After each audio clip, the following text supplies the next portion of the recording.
आज राजा का सृष्टि विषयक प्रश्न और सुखदेव जी का कथा आरंभ। परीक्षित जी ने पूछा, भगवत स्वरूप मुनिवर, आप परम पवित्र और सर्वज्ञ हैं। आपने जो कुछ कहा है वह सत्य एवं उचित है।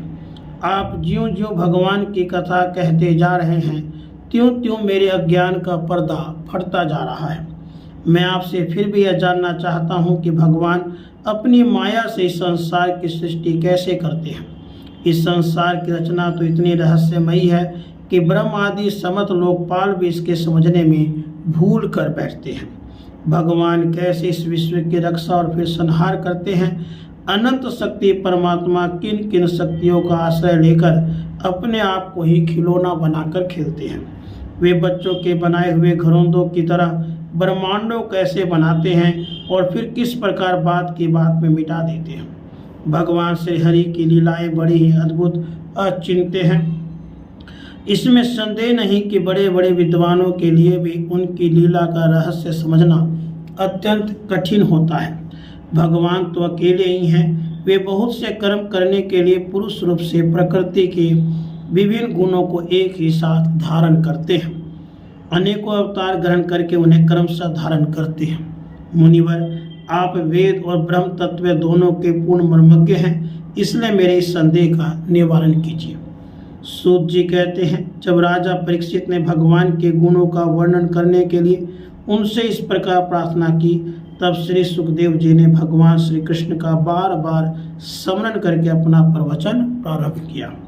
श्री सुखदेव जी ने कहा, उन पुरुषोत्तम भगवान के चरण कमलों में मेरा कोटि कोटि प्रणाम है, जो संसार की उत्पत्ति, स्थिति और प्रलय की लीला करने के लिए सत्व, रज और तमोगुण रूपी तीनों शक्तियों को स्वीकार कर ब्रह्मा, विष्णु और शंकर का रूप धारण करते हैं, जो समस्त चर अचर प्राणियों के हृदय में अंतर्यामी रूप से विराजमान हैं, जिनका स्वरूप और उसकी उपलब्धि का बुद्धि का विषय नहीं है, जो स्वयं अनंत है तथा जिनकी महिमा भी अनंत है।